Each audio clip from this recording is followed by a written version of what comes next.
누가복음 12장 16절에서 21절 말씀입니다.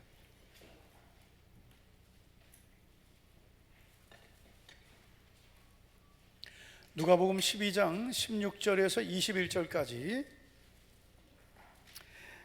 우리 한 절씩 읽겠습니다. 제가 먼저 16절 읽고 여러분들이 17절 읽으시면 되겠습니다.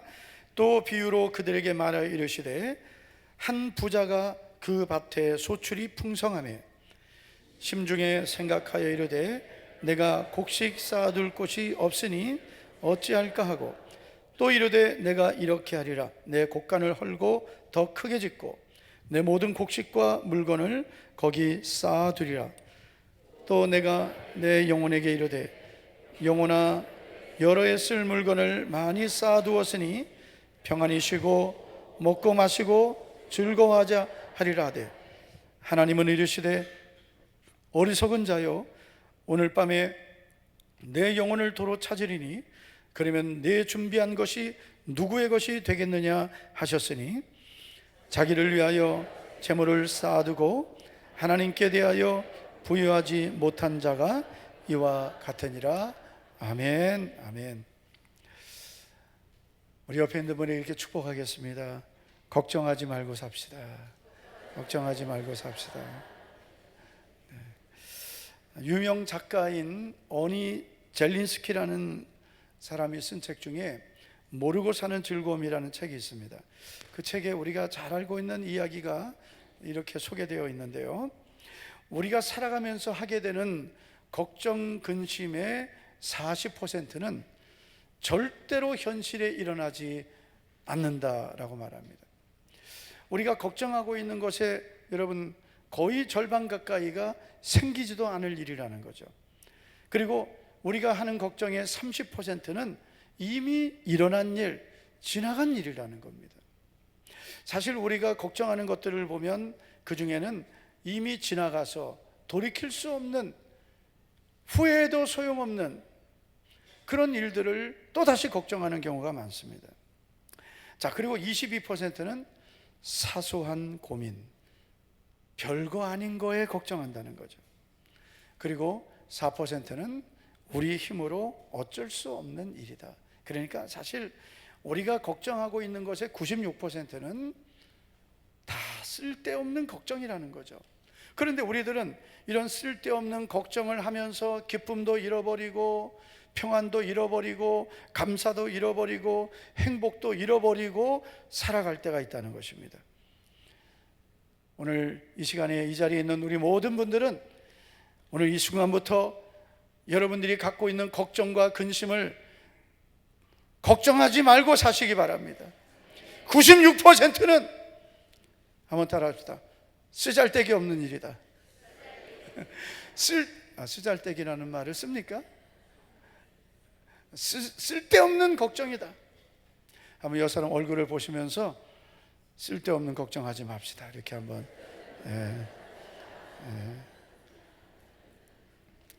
자, 그러면 여러분 우리가 걱정하지 않고 살아야 되는데 어떻게 해야 될까요?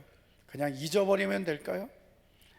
사실 우리가 여러분 마음에 있는 걱정을 내가 의지적으로 내가 걱정하지 말아야지 그런다고 없어지지 않습니다. 잊어버렸나 싶으면 또 생기고 또 생깁니다. 사실 여러분 우리가 이 시대를 보면 현대인들이 만든 그 질병이 있다고 하는데 그것은 바로 이 지나친 걱정을 하면서 사는 걱정 증후군이라는 거예요. 너무 걱정을 많이 하고 사는 거예요. 너무 염려가 많은 거예요. 오죽하면 건강 염려증도 지금 너무 많아지는데 병원에 가서 진단을 하면 10% 정도는 아무 이상이 없는데 스스로 자기는 이상하고 병이 있다고 생각해서 온다는 거죠. 그러면 여러분 아예 잊어버리면 잊혀질까요? 그렇지 않습니다. 잊어버리려고 한다고 걱정이 잊혀지는 게 아니고 이 걱정과 근심은 내게서 옮겨버려야 되는 것입니다. 어디로 옮겨야 될까요? 다른 사람에게 말하면 옮겨질까요? 다른 사람에게 맡아달라면 그 사람이 맡아줄 수 있을까요? 그렇지 않습니다. 내게 있는 걱정과 근심을 해결할 수 있는 정말 유일한 방법이 있습니다. 그것은 모든 것의 주인 되시고 모든 것을 하실 수 있는 전능하신 주님 예수 그리스도에게 맡기는 것입니다. 할렐루야. 요한복음 14장 1절을 보시면 예수님이 이렇게 말씀하셨어요. 너희는 마음에 근심하지 말라. 하나님을 믿으니 또 나를 믿으라. 여러분, 예수님은 걱정하지 말라, 근심하지 말라, 염려하지 말라, 두려워하지 말라, 내일 일을 염려하지 말아라. 너희 모든 짐을 내게 가져와라. 내가 너희를 쉬게 하리라. 나를 믿으라 하셨습니다. 여러분, 오늘 이 시간에 내게 있는 모든 걱정과 근심을 스스로 짊어지고 살지 말고 오늘 주님께 다 내려놓기를 축복합니다. 자, 여러분, 가장 많이 하는 근심이 무엇입니까? 가장 많이 하는 걱정이 뭔가요? 현대인들이 살아가면서 가장 많이 하는 걱정 중에 하나는 돈 걱정입니다. 아닙니다. 저는 돈 걱정하지 않습니다. 여러분, 그분은 아닐지 몰라도, 지금은 아닐지 몰라도요, 인생을 살면서 사람들이 가장 많이 하는 걱정이 바로 돈 걱정입니다. 그래서 여러분, 우리가 살아가는 이 삶을 한번 보세요. 무엇 때문에 열심히 살고 무엇을 위해서 살 때가 있습니까? 결국은 경제활동, 더 많은 것을 얻고 소유하기 위해서입니다. 더 많은 돈을 가지면 내가 더 행복할 수 있을 것 같고, 더 많은 것을 내가 누리면 행복할 것이라고 생각합니다. 그래서 더 많은 돈을 벌기 위해 노력하고 내 인생을 걸기까지 합니다. 그런데 여러분, 과연 우리가 더 많은 것을 소유하면 행복할 수 있을까요? 우리가 오늘 16절부터 읽었는데 15절 말씀을, 바로 위에 있는 말씀을 보시면 예수님이 이런 말씀하셨어요. 사람의 생명이 그 소유에 넉넉한 데 있지 아니하니라. 사람의 행복이 소유에 있지 않다는 것입니다. 그런데 우리들은 엄청난 착각을 하고 사는 거죠. 이 세상의 가치관과 이 세상 사람들이 살아가는 그런 모습을 우리도 그대로 보고 따라갈 때가 있는 것입니다. 더 많이 가지면 행복할 것이다. 더 많은 물질을 내가 얻으면 나는 걱정이 없을 것이다 라고 생각합니다. 이제 예수님께서는 오늘 한 사람을 보여주시면서 우리의 생각이 얼마나 위험한 생각인가를 우리에게 말씀해 주십니다. 오늘 본문에 나오는 이 사람을 우리가 한번 주목해 보겠습니다. 자, 이 사람은 어떤 사람인가요? 첫째, 사람들이 볼 때 성공한 사람이었습니다. 여러분, 오늘 본문에 나오는 이 사람은 어떻게 소개됩니까? 16절을 보시면 이렇게 말씀하죠. 또 비유로 그들에게 말하여 이르시되 한 부자가, 이 사람은 부자입니다. 여러분, 지금은 어느 정도 가져야 부자라고 하는지 아세요? 예전에는 100만 장자, 그럼 100만 달러, 그럼 우리 지금 현재 그 환율로 약 한 13억 정도가 될 것입니다. 그 100만 달러가 있으면 100만 장자라 그랬어요. 지금은 제가 지난번에 이제 미국에서 오신 목사님에게 물어봤어요. LA에 또 저 뉴욕인데 집값이 얼마나 되냐? 몇 년 전만 해도요, 여러분 100만 달러 가지면은 뭐 50만 달러만 가져도 웬만한 집을 사는데 지금은 어림도 없습니다. 저 맨하탄에,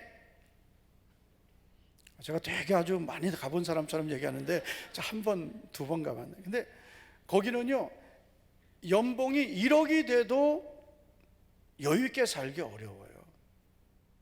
그러니까 지금은 이제 부자의 개념이 예전하고 다릅니다. 제가 한번 알아봤더니 우리나라에서도 부자다 그러면 100억이 있어야 된다. 어두워지시는군요. 성경이 부자라고 하는 것은 우리가 상상하는 그 정도의 부자가 아니에요. 엄청난 부자입니다.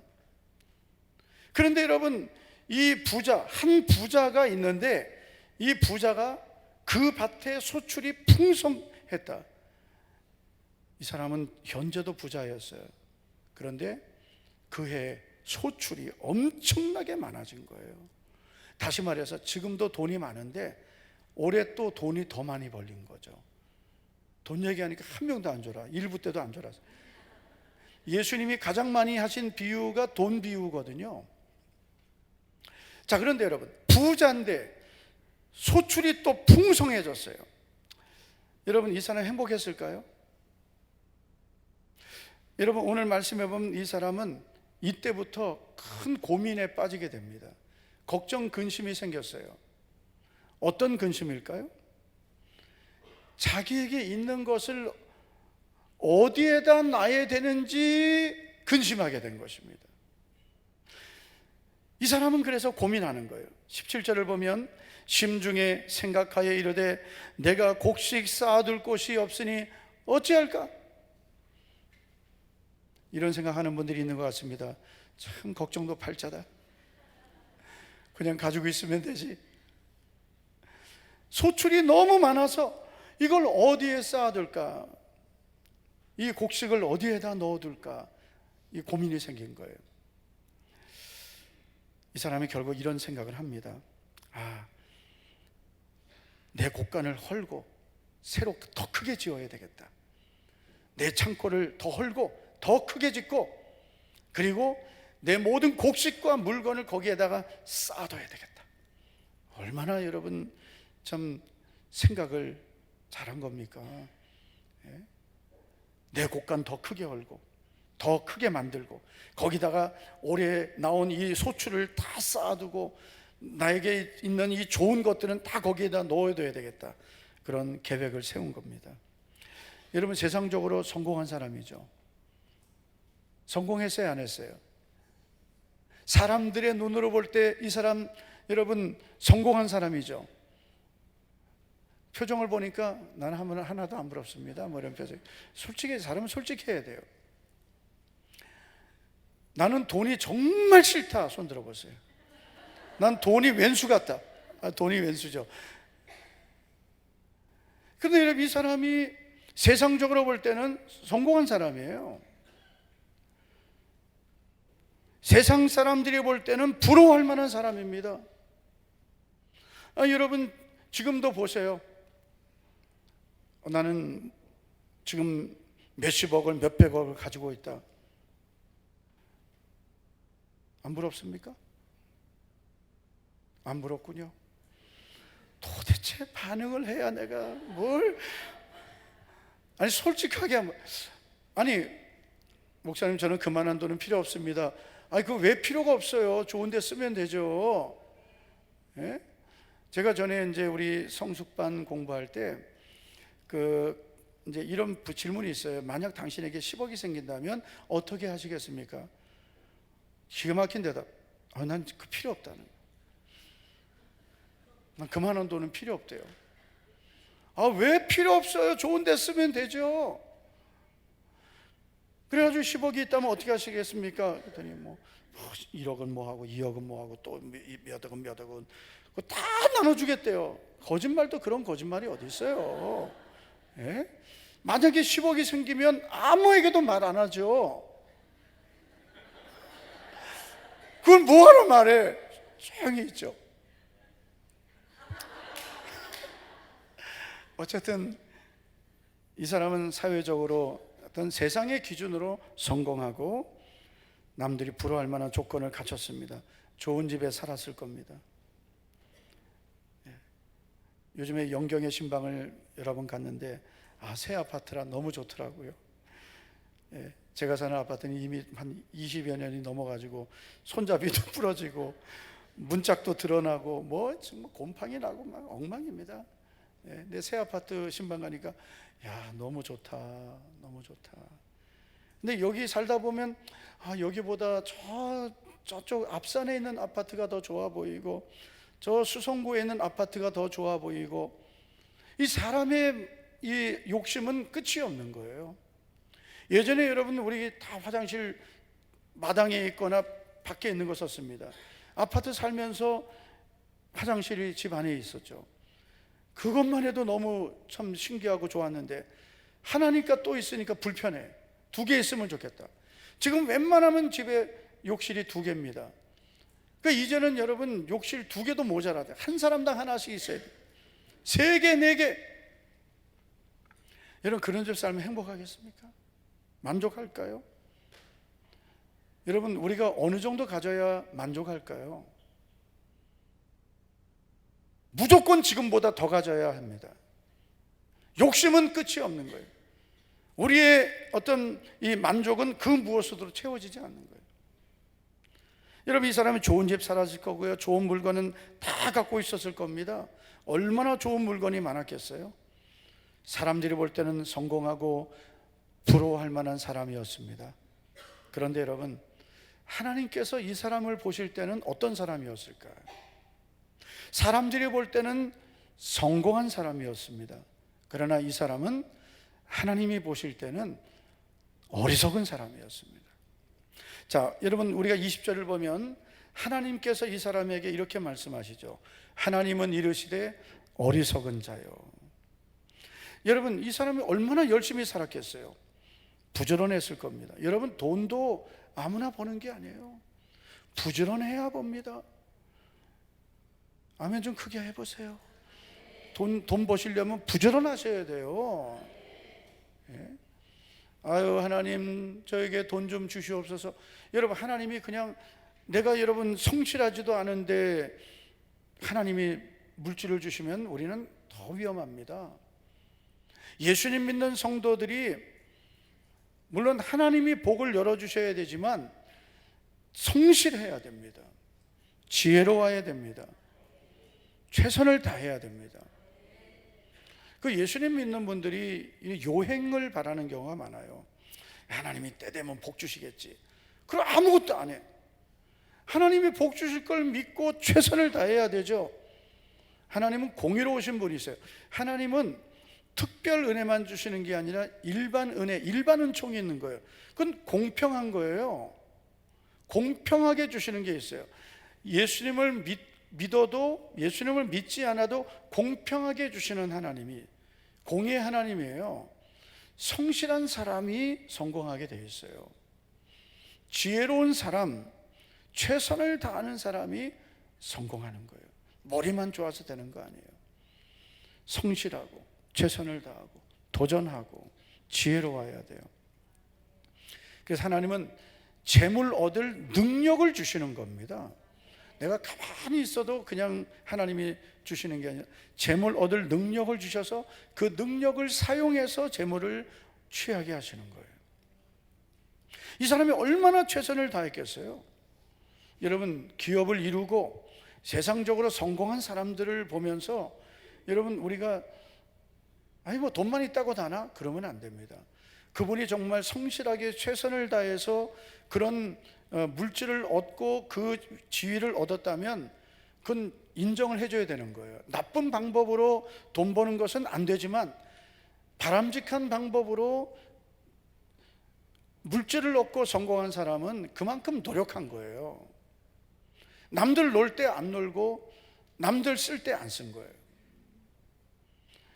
이 사람도 얼마나 최선을 다했겠습니까? 성실하게 살았을 겁니다. 재정관리도 잘했을 거예요. 계획성도 있었습니다. 그런데 왜 하나님은 이 사람을 가리켜서 하나님은 이르시되 어리석은 자요, 생각 없는 자요, 왜 이렇게 말씀하셨을까요? 이 사람은 모든 것을 준비했지만 한 가지 잊어버린 게 있었어요. 자, 무엇입니까? 바로 자신의 생명은 유한하다는 걸 잊어버린 거예요. 자기의 생명이 영원하다고 착각한 거예요. 자기가 쌓아둔 것이 다 자기 거라고 착각한 거예요. 하나님은 이 사람을 가리켜서 그래서 너 정말 어리석다, 어리석은 자라고 하신 겁니다.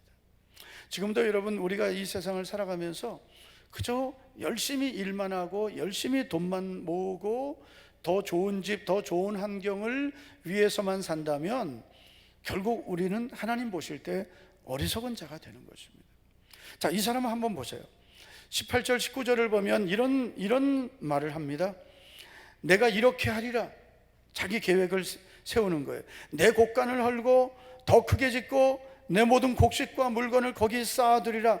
또 내가 내 영혼에게 이르되 영혼아 여러 해 쓸 물건을 많이 쌓아두었으니 평안히 쉬고 먹고 마시고 즐거워하자. 야, 이제 나는 남부러울 것 없다. 많이 있다. 내가 지금 10억을 모았고 20억 30억 나는 지금 이거 다 쓸 거나 다 돼 있다. 이제는 먹고 마시고 쉬자. 직장도 그만두고 세계 일주 여행 다니고 그냥 이제는 쉬고 먹고 마시고 놀고 쉬자. 그렇게 생각을 한 거예요. 여러분, 우리가 열심히 일하고 뭐 쉬는 게 나쁘다는 건 아니에요.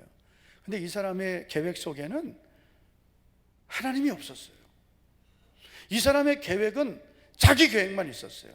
자기 육신의 계획만 다 세우고 있었습니다. 하나님께서 이 사람에게 어리석은 자라고 하시면서 이어서 이렇게 말씀하셨어요. 20절을 다시 보면 하나님은 이르시되 어리석은 자여 오늘 밤에 내 영혼을 도로 찾으리니 그러면 내 준비한 것이 누구의 것이 되겠느냐? 야, 이 어리석은 자야, 오늘 밤 내 영혼, 내 생명을 내가 도로 찾으면, 자, 이 말씀은 무슨 의미예요? 내 생명의 주인은 내가 아니라, 내 영혼은 내게 아니다. 주님이 내 영혼을 도로 찾으면, 내 생명을 내가 부르면 네가 그렇게 쌓아두고 준비한 것 누구 거 되겠느냐? 여러분, 혹시 하나님이 우리에게 많은 것을 주시면 다 쓰시기를 축복합니다. 주시면 예? 왜냐하면 여러분, 우리가 이 재물이라는 것은요, 자녀들에게도 우리가 유업을 줄 수는 있어요. 그런데 우리 자녀들이 준비가 안 된 상태에서 부모가 그냥 막 엄청난 재산을 모아가지고 뭐 땅이 어느 날 땅값이 올라가지고 막 땅 부자가 되고 뭐 그리고 어쩌다가 그냥 부자가 돼가지고 그게 자식에게 넘어가면 그건 독약이 되는 거예요. 유산 때문에 싸우는 자식들이 얼마나 많습니까? 그 얼마 되지도 않는 유산 가지고도 싸웁니다. 그 사이 좋던 형제들도 돈 때문에, 돈 그거 얼마 안 되는 것 때문에 갈등하고, 누가 더 갖고 덜 갖고, 누가 어떤 거 갖고, 이것 때문에 싸우는 거예요. 그래서 여러분, 미리 다 정리정돈 해놓고 가시기 바랍니다. 예? 목사님 걱정하지 마세요. 저는 없습니다. 집 하나라도 있으면 그거 나중에 정리 안 해놓으면 다 문제 되는 거예요. 제가 정말 우리 성도님들에게 정말 이렇게 할 수 있으면 정말 좋겠다 생각하는 게요, 내가 살던 집은 평생 하나님 은혜로 살았기 때문에 그건 정말 저는 그래요. 예전에는 교회에서 장로님들이나 우리 권사님들, 성도님들이 돌아가시면서 하나님 앞에 드리고 간 경우가 되게 많았어요. 제가 정말 그런 거에 은혜 받고, 그리고 저도 제가 목회 시작할 때부터 결심한 게 있어요. 그리고 이미 우리 성도들에게 제가 다 공포했어요. 저희가 사는 집은 교회가 사준 겁니다. 그런데 평생 살고, 그리고 저희 부부가 다 하나님 부르심 받으면 이건 하나님 앞에 다 드리고 간다고 공포해놨어요. 다 교회 앞으로 돌리겠다고. 자식들에게 안 주겠다. 이건 뭐 내 이름으로 됐으니까 자식들 주고 뭐 하고 안 하고 다 하나님 앞에 다 드리고 교회 앞에 드리고 가겠다고 했어요. 왜냐하면 여러분, 이 유산이라는 게, 돈이라는 게요, 결국은 우리 자녀들에게 어떤 복이 돼야 되는데 이게 복이 안 되는 경우가 너무나 많아요. 그리고 평생 살면서 우리가 하나님 앞에 은혜로 살았잖아요. 아무것도 가지고 온 것이 없는데 아무것도 못 가져가는 거예요. 아무것도 못 가져가는데 남겨두면 뭐하겠어요. 다 선한 일에, 하나님 기뻐하시는 일에 사용하고, 자녀들에게는 이 자녀들이 살 수 있는 정도만 유업으로 주면 되는 거예요. 할렐루야. 제가 그래서 돈 많은 게 절대로 복이 아니다. 앞으로 하나님이 복을 많이 주시면 여러분 절대로 그 복이 여러분들에게 끝까지 복이 되기를 바랍니다. 오늘 밤에 내 영혼을 도로 찾으리니, 그러면 내가 지금 쌓아둔 것이 누구 거 되겠느냐 그랬어요. 누구 거 되겠습니까? 여러분 만약에 오늘이라도, 기분 나빠도 들어보세요. 오늘이라도 내가 이 세상 떠나면, 하나님이 내 영혼 부르시면 내가 지금 가지고 있는 거 누구 거 되겠습니까? 여러분, 우리가 착각하고 있는 것이 있습니다. 그것은 내가 영원히 살 것 같다는 착각이에요. 물론 우리는 다 죽는다는 건 압니다. 그런데 내가 죽는다는 것을 인정하지 않고 그것이 먼 이야기로만 생각하는 거예요. 저도 10대, 20대, 30대에 있었습니다. 그때는 나이를 너무 안 먹는 거예요. 제발 나이 좀 빨리 30살 좀 넘었으면 했어요. 30살, 30대는 빨리 40대가 되면 좋겠다. 제가 우리 교회 39살에 왔습니다. 그때 39살에 우리 교회 부임했을 때 우리 교회 성도들 저보다 거의 나이 많았어요. 그 목회자는 나이로 보면 안 되는데 또 이 나이도 또 무시 못 하거든요. 빨리 나이 먹으면 좋겠다. 빨리 나이 먹어가지고 빨리 50, 60 됐으면 좋겠다. 근데 벌써 이제 저도 이제 그렇게 돼버리니까 지금은 어떻게 해서든지 젊게 보이면 어떻게 할까? 어떻게 하면은 그냥 젊게 보일 수 있을까? 우리 새가족들이 우리 교회 처음 오셔서 목사님은 40대 같으세요. 난 그분 너무 사랑합니다. 멀리서 봐서 그렇죠. 멀리서 봐서. 무슨 40대예요? 제 자녀들이 지금 30이 넘고 30이 다 된. 예? 지금 제가 그럼 10살에 낳겠습니까?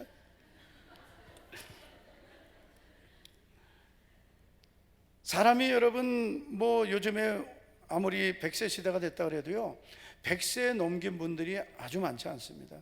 90만 넘겨도 아우 오래 사셨다, 건강하면 더 감사하고요. 80대 지난번에 최춘하 목사님 오셨는데 89이세요. 너무 마음이 좀 막 이게 이 손도 막 떠시고 운전도 이제는 안 되고요. 너무 내가 진짜 인생이 이렇게 허무하게 지나가는구나 싶더라고요. 90이 안 돼도 여러 가지 몸이 약해지고 불편한 거예요. 그러니까 그렇게 생각해 보면 그러면 제가 만약에 60이다. 예? 저도 이제 60이 넘어가죠. 그러면은 이제 얼마 안 남은 거죠. 아무리 수명이 늘어나고 건강 수명 늘어나도 그래도 살아온 날이 더 긴 거죠. 살아갈 날이 더 길지 않은 것입니다. 언젠간 나에게도 인생의 마지막 순간이 오는 거예요. 오늘 밤에 내 영혼을 도로 찾으리니, 내 생명을 부르시는 날이 언젠간 온다는 거죠. 그 날이 언젠지는 아무도 모르는 거죠. 근데 이걸 우리가 인정하지 않고 생각하지 않고 살아가기 때문에 그냥 세상 것만 보이고 앞에 있는 것만 보이고 그렇게 땅의 것만 보고 사는 거죠. 야고보서 4장 14절을 보시면 내일 일을 너희가 알지 못하는도다. 너희 생명이 무엇이냐? 너희는 잠깐 보이다가 없어지는 안개다. 내일 일을 너희는 모른다. 내일 일 알아요? 내일 아십니까? 내일 어떻게 될 거 아세요? 우리는 내일 일 모릅니다. 내일 내가 어떻게 될지, 내일 여러분 이 세상이 어떻게 될지 아무도 몰라요. 특별히 여러분 나의 내일 일을 몰라요. 내 생명이 오늘만 내 생명인 거예요. 너희 생명은 잠깐 보이다가 없어진 안개. 여러분 안개가 있는가 싶다가 순식간에 없어집니다. 그게 우리의 생명이라는 거예요. 여러분, 내 생명은 언제, 좀 기분 나빠도 좀 들으세요. 죽음은 누구도 피할 수 없는 겁니다. 제가 100% 맞는 예언은 할 수 있습니다. 여러분, 다 죽습니다. 다 죽습니다. 옆 사람에게 반드시 죽을 겁니다. 근데 오늘은 아니에요. 언젠가는 죽습니다. 이걸 잊어버리면 안 되는 거예요. 언젠간 나도 죽음을 맞이하게 된다. 그러면 죽으면 어떻게 될까요? 어떤 분은 그래요. 죽어봐야 알죠. 죽어봐야 알죠. 여러분, 꼭 사람이 뭘 해봐야 합니까? 예? 죽어봐야 아는 것은 너무나 불확실하게 사는 거예요.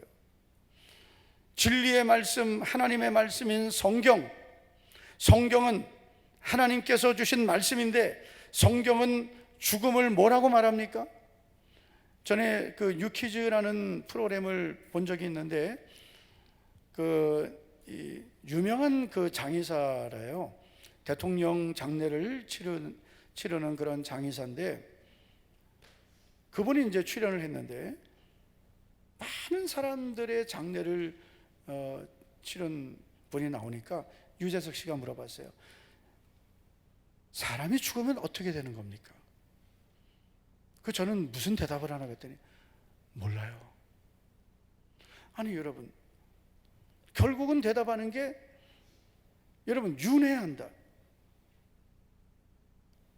여러분, 그런 막연한 대답이 어디 있겠어요?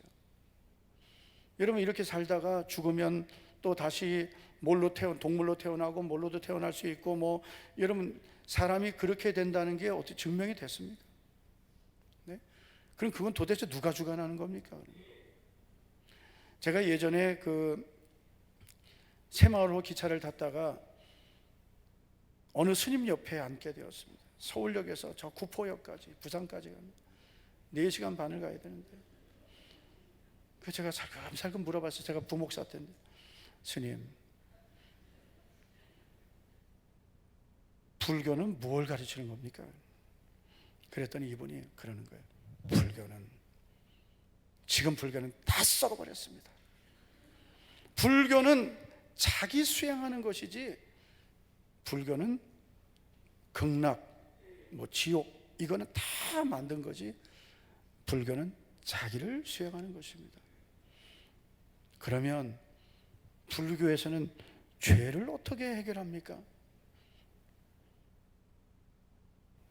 자기 죄는 자기가 짊어져야 됩니다. 제가, 스님, 기독교에서는 우리의 죄를 예수님이 짊어지셨다고 하는데요. 그랬더니 저도 중학교 때까지 교회를 다녔습니다. 중학교 때까지 교회를 다니셨대요. 그런데 왜 교회를 지금은 안 다니시고 스님이 되셨습니까? 했더니 군대 갔다가 제대하면서 머리를 깎았습니다. 인생에 너무 회의가 되고, 그래서 이제 자기는 속세를 떠났다는 거예요. 그래서 제가 그분 너무나 안타까웠어요. 근데 제가 분명히 들은 건, 불교는 자기 수양이고 자기 죄는 자기가 짊어져야 된다. 그런데 여러분, 성경은 분명하게 천국과 지옥을 말씀하고, 히브리서 9장 27절을 보면 한 번 죽는 것은 사람에게 정해진 것이요 그 후에는 심판이 있으리니 했습니다. 여러분, 사람은 누구나 죽는 거죠. 이건 하나님이 정해놓으신 거예요. 피할 수 없습니다. 그런데 죽으면 어떻게 됩니까? 심판을 받게 된다. 여러분, 우리가 죽고 심판대 앞에 서면 내 죄는 내가 짊어져야 되는 거죠. 그런데 우리가 죄를 짊어지면 결국은 그 죄의 대가를 받을 수밖에 없기 때문에 하나님께서 우리의 죄를 담당하시기 위하여 그 아들 예수님을 보내주신 줄로 믿습니다. 인자가 온 것은, 예수님이 온 것은 자기 목숨을 많은 사람의 대속물로 주려 함이니라. 예수님은 이 땅에 오시면서 내 생명을 속죄 제물로 주기에 오셨다 했습니다. 예수님은 십자가에 죽으시면서 다 이루었다, 우리의 구원을 다 이루셨습니다. 우리의 죄를 다 담당하셨습니다. 사도행전 4장 12절을 보면 다른 이로서는 구원을 받을 수 없나니 천하 사람 중에 구원을 받을 만한 다른 이름을 우리에게 주신 일이 없습니다. 예수님만이 유일한 구원의 주님이십니다. 다른 종교를 비방하는 게 아닙니다. 종교는 사람이 신을 찾은 것입니다. 계시는 하나님이 인간을 찾아오신 겁니다. 예수님은 하나님이 보내신 하나님의 아들이십니다. 그래서 요한복음에 보면 자기 땅에 오매, 요한복음 1장 11절, 자기 땅에 오매 자기 백성이 영접하지 아니하였으나 영접하는 자 곧 그 이름을 믿는 자들에게는 하나님의 자녀가 되는 권세를 주셨다 했습니다. 예수님을 영접하면 하나님의 자녀가 되고 죄의 용서를 받고 그리고 심판이 아닌 구원을 얻게 될 줄로 믿습니다. 어떤 분은 그래요. 천국과 지옥이 있습니까? 죽어봐야 아는 거 아닙니까? 정말 위험한 생각입니다. 예를 들면 여러분, 이게 독극물이라고 생각해 보세요. 여기에 위험하니까 먹지 마십시오, 마시지 마십시오 하면 안 마셔야 되죠. 먹어봐야 알지. 먹어봐야 독극물인지 아닌지 알지. 그 먹었어요. 독극물이었어요. 왜 여러분 먹어봐야만 합니까? 하나님의 말씀은 이미 하나님께서 우리에게 경고로 주신 거예요. 예수 그리스도를 믿고 구원받으라. 한 번 죽는 것은 사람에게 정해진 것이고 그 후에 심판이 있다. 오늘 여러분 이 자리에 여러분 오신 것은 우연일까요? 우연이 아닐까요? 절대로 우연이 아닙니다. 사람이 마음으로 자기의 길을 계획할지라도 그 걸음을 인도하시는 분은 하나님이시라 했습니다. 하나님께서 인도하신 겁니다. 불러주신 겁니다. 하나님께서 왜 불러주셨을까요? 이제는 헛된 것을 위해 어리석은 자로 살지 말고 내 생명이 영원하지 않고 유한하다는 것을 기억하고 이 세상 것만 위해 살지 말고 영원한 것을 위해 살아라. 예수 그리스도를 믿고 하나님의 자녀가 되고 영원한 천국의 소망으로 살라고 이 자리에 오게 하신 겁니다. 예수님만이 유일한 구원의 주님이십니다. 예수님을 영접하고 구원받아 하나님의 자녀되는 영원한 복을 받기를 주님의 이름으로 축원합니다.